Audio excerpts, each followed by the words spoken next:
Rally drivers don't race on perfectly designed circuits. They race between trees, along cliffs, across ice, through roads where one mistake can send a car somewhere it was never supposed to go. Most of the time, they make it through, but occasionally, something goes terribly wrong. And what happens next reminds everyone just how violent rally racing can become.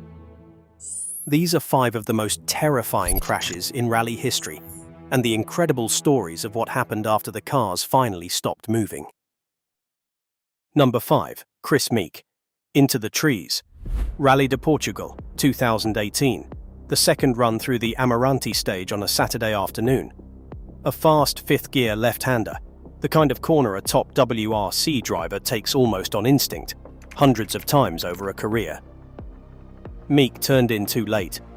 His Citroën C3 WRC slid wide and went straight into the trees lining the outside of the bend.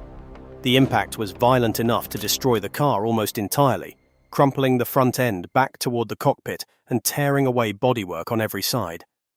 Looking at what remained of the Citroën, you'd expect the worst. Instead, Meeke and co-driver Paul Nagel climbed out largely unharmed. "The design of the car. Thanks very much," Citroën's team principal Pierre Boudard said afterward. "It saved Kris and Paul." The car was destroyed. The crew wasn't. Number 4. Thierry Neuville. The second that changed everything. Rally Chile, 2019. Thierry Neuville arrived that weekend as the championship points leader, and by stage 8 he was chasing down second place with barely more than a second separating him from his target. The kind of margin where a driver has to commit fully to every single corner with almost nothing held in reserve. Then, in an instant, everything changed. "In the recce, I was a little bit optimistic with my notes," Neuville admitted afterward. "We went through a slight right, flat over the crest. I went a little bit wide, hit the edge, and immediately we rolled the car." His Hyundai i20 flipped somewhere between 7 and 8 times before landing on its side, coming to rest just a few feet from spectators watching by the road. On a circuit, a mistake like that usually means asphalt, gravel, or a barrier. In rally, sometimes there's simply nothing at all to stop the car once it starts rolling. Neuville felt an immediate sharp pain in his leg and saw blood, and asked his team straight away to call for an ambulance. He was flown to hospital in Concepcion as a precaution. He and co-driver Nicolas Gilsoul had already extracted themselves from the wreckage entirely on their own, before medical staff even arrived on the scene. 1 second racing for the podium, the next simply hoping the car would finally stop. Number 3. Jari-Matti Latvala. The crash that wouldn't stop. Rally Portugal, 2009. The 4th stage of the event. Latvala was leading the rally outright when his Ford Focus WRC climbed an embankment on the inside of a corner, launched over the guardrail at the edge of the road, and began to roll down a steep hillside. One roll, then another. Then the car kept going. Contemporary reports at the time described the crash as involving around 17 rolls.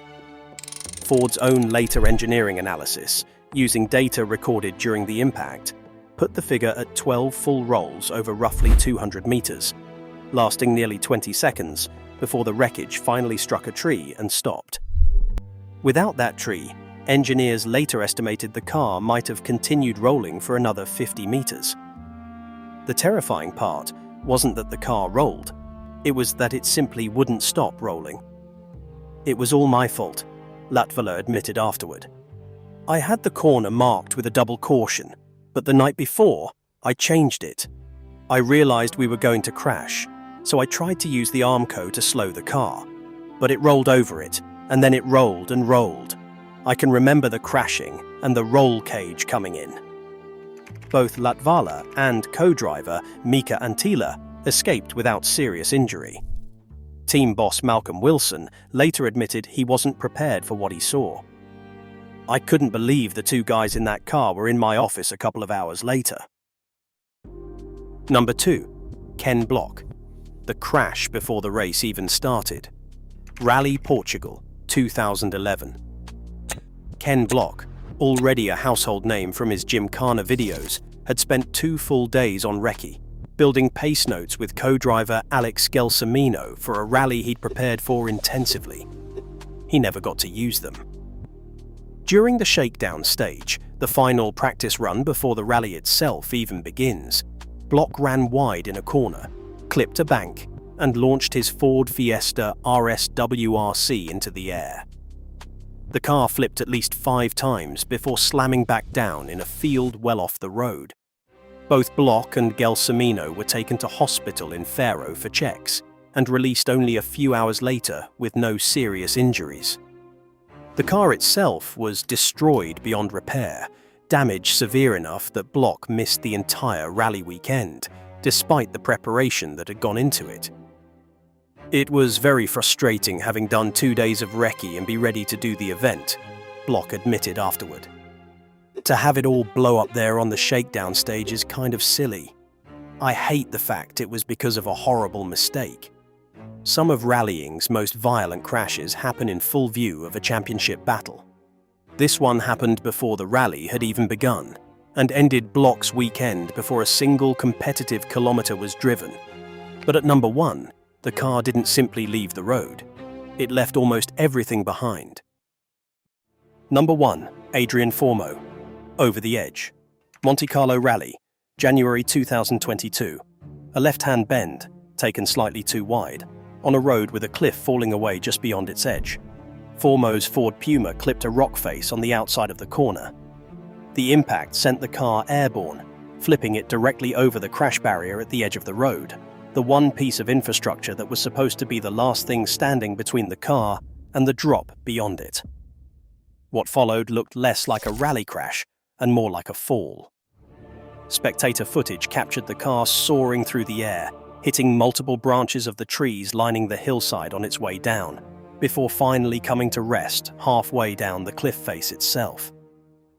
When the wreckage stopped moving, most of its body panels had been torn away entirely, scattered across the slope above it.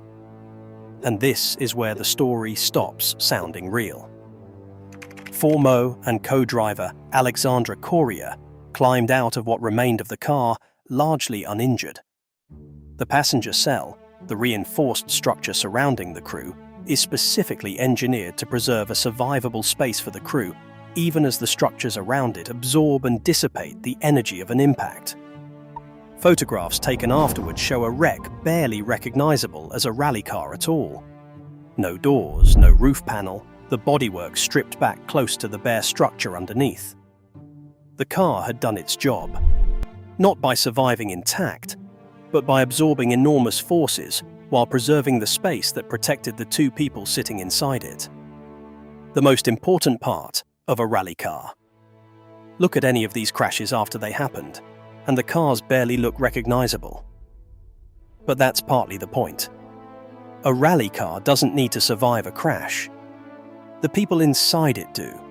Every roll cage, every harness, every reinforced safety cell, every layer of protection engineered to absorb, redirect, and withstand enormous forces. All of it exists because rally racing takes place in an environment nobody can completely control. Trees don't move. Cliffs don't forgive mistakes. And sometimes, a mistake doesn't even need a competitive stage to happen. Just a corner, a moment's misjudgment, and a road that runs out faster than expected. These 5 drivers discovered that in the most terrifying way possible, and somehow, every one of them lived to tell the story. What's the most terrifying rally crash you've ever seen? Let me know in the comments below.